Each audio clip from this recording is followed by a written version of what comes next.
पर इस तरीके से बयान देना कि मेरा राज्य जलेगा तो बाकी राज्य भी जलेंगे, बिहार भी जलेगा, देश भी जलेगा, ये कैसी सोच है? क्या एक मुख्यमंत्री के पद पर बैठे हुए व्यक्ति को शोभा देता है कि वो हमारे देश के जलने की सोच रखें? बल्कि मैं तो आग्रह करूंगा केंद्र सरकार से कि वहां की वास्तु स्थिति का संज्ञान लेते हुए राज्य में राष्ट्रपति शासन, बंगाल राज्य में राष्ट्रपति शासन लागू करना चाहिए। संगठन की बैठक थी, हमारे सांसद जरूर हैं, जरूरत पड़ने पर उनकी भी बैठक हम करते हैं। अभी कुछ दिन पहले आपने देखा होगा किए हैं, फिर आने वाले 2-4 दिन में हम सांसदों के साथ बैठक करेंगे। सांसद संगठन के ही अंदर आता है। आपके 3 सांसद टूटने जा रहे हैं। अब इस बात का जवाब मैं देना उचित नहीं समझता हूँ, क्योंकि ये बेमतलब की बात है। बेमतलब की बात एकदम बेमतलब की बात है। नमस्कार, हमारा नाम है समरीन और आपने देखना शुरू कर दिया है लाइव सिटीज।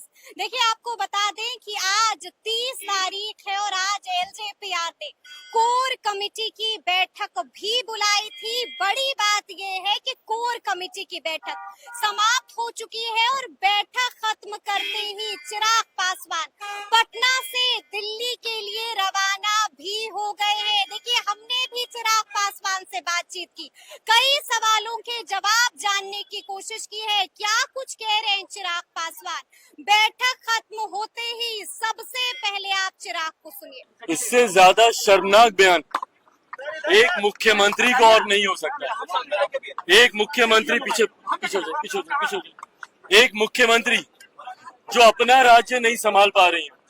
और देखिए, मैं कोई दोषारोपण नहीं करना चाहता, ये घटना इस तरीके की महिलाओं के साथ अगर किसी भी राज्य में होती है तो वो उतनी ही शर्मनाक है, उतनी ही चिंताजनक है। पर ऐसे में एक महिला मुख्यमंत्री होने के बाद आपका राज्य आज जिस तरीके से डर दहशत के साए में है, वहां पर जिस तरीके से एक महिला के साथ जितना निंदनीय, उस घटना की जितनी निंदा की जाए उतना कम है। इस तरीके की घटना घटती है और आप क्या कर रही हैं बदले में? आप दोषारोपण कर रही हैं, आप दूसरे राज्यों में देख रही हैं। अपने राज्य को आप संभालिए मुख्यमंत्री ममता बनर्जी जी।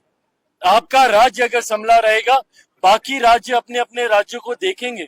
पर इस तरीके से बयान देना कि मेरा राज्य जलेगा तो बाकी राज्य भी जलेंगे, बिहार भी जलेगा, देश भी जलेगा, ये कैसी सोच है?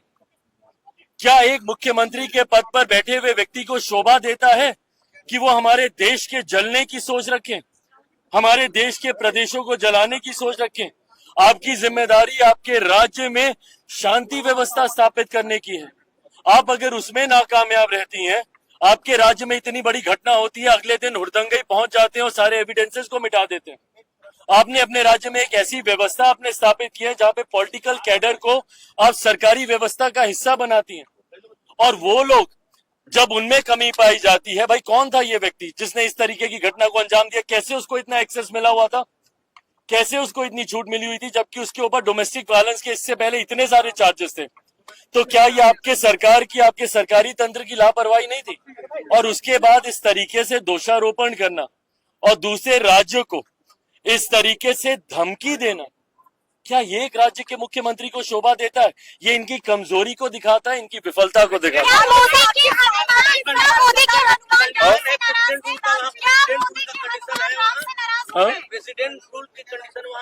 बिल्कुल, बल्कि मैं तो आग्रह करूंगा केंद्र सरकार से कि वहां की वास्तु स्थिति का संज्ञान लेते हुए राज्य में राष्ट्रपति शासन, बंगाल राज्य में राष्ट्रपति शासन लागू करना चाहिए।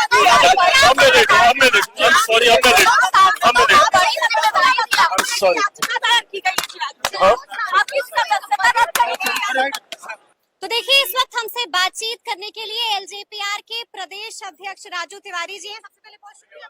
बहुत बहुत धन्यवाद। राजू जी, सबसे पहले तो ये बताइए कि अचानक से चिराग पासवान में कार्यक्रम था। आज भी पार्टी के बिहार के बहुत सारे जिलों से हमारे कार्यकर्ता आए थे, हमारे पदाधिकारी आए थे, सबसे उन्होंने बैठक की, सबसे बात की। कोर कमेटी की बैठक हुई, हमारे सभी प्रकोष्ठ के अध्यक्ष थे, उनके साथ बैठक हुई। हमारे सभी बड़े बड़े नेता उपाध्यक्ष वगैरह सब लोग थे, हमारे राष्ट्रीय कुछ नेता इस प्रदेश के थे, सबके साथ बैठक हुई और पार्टी 2 दिवसीय दौरा था, एक ही दिन निकल गए दिल्ली। कैसे एक दिन हो गया, कल आए हाजीपुर में कर कार्यक्रम किए। आप लोग कैसे जोड़ती हैं, जी। घंटा के हिसाब से जोड़ती कल आए रात में, आज निकल गए हैं। दिल्ली। कल शाम को आए, यही प्रोग्राम पहले से निश्चित था। अच्छा, यानी कि 2 दिवसीय दौरा नहीं था। अब इसको आप 2 दिवसीय दौरा करिए, चाहे जो कहिए, ये आपका काम है कहना। जी।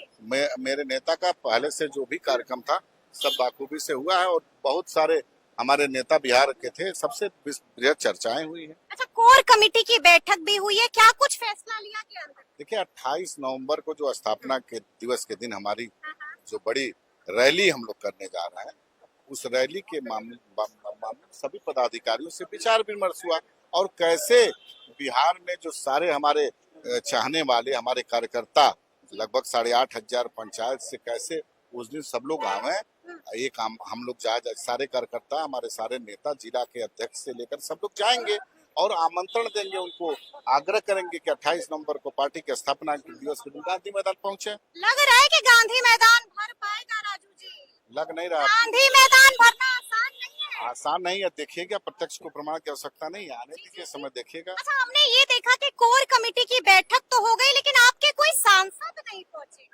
नहीं, देखिए कोर सिर्फ कमेटी, चिराग पासवान अकेले थे। देखिए संगठन में जी। संगठन की बैठक थी, हमारे सांसद जरूर हैं, जरूरत पड़ने पर उनकी भी बैठक हम करते हैं। अभी कुछ दिन पहले आपने देखा होगा किए हैं, फिर आने वाले 2-4 दिन में हम सांसदों के साथ बैठक करेंगे। सांसद संगठन के ही अंदर आता है और सांसदों के साथ हमारे बैठक निरंतरता में जारी रहती है और सांसदों को जो जिम्मेदारी दी जाती है उसको बाखूबी वो निर्वहन। एक सीधा सवाल है, बिना इधर उधर किए हुए आपके 3 सांसद टूटने जा रहे हैं। अब इस बात का जवाब मैं देना उचित नहीं समझता हूँ, क्योंकि ये बेमतलब की बात है, बेमतलब की बात एकदम बेमतलब की बात है और इस पे जवाब देने का मतलब है कि बेकार में समय गंवाना। हनुमान अपने राम से नाराज है। सवाल ही नहीं उठता। देखिए जब हम लोग गठबंधन में नहीं थे उस समय भी हमारे नेता प्रधानमंत्री की नीतियों का लगातार समर्थन करते रहते।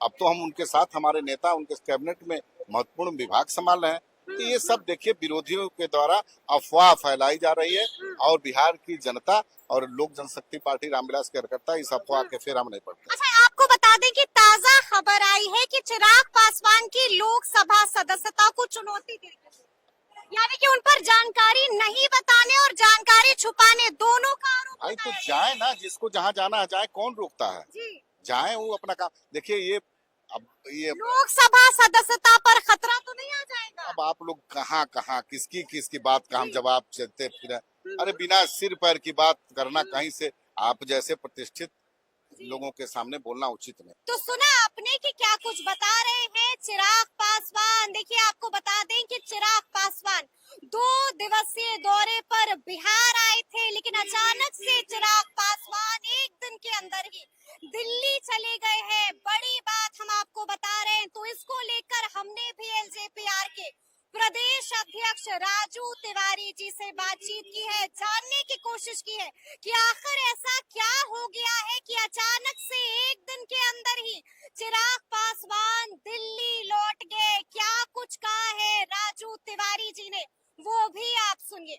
तो सुना आपने कि क्या कुछ कह रहे हैं चिराग पासवान, क्या कुछ बताया है राजू तिवारी जी ने। देखिए, हमने उनसे ये भी प्रश्न पूछा था कि चिराग पासवान की लोकसभा सदस्यता को चुनौती दी गई है, इस पर एलजेपीआर की राय क्या है, ये भी उन्होंने खुलकर बताया है। तो फिर ये पूरी बातचीत आपको कैसी लगी है, कमेंट करके हमें जरूर बताइएगा। तो ऐसे तमाम अपडेट्स के लिए ऐसे ही हमारे साथ बने रहिएगा और देखते रहिए।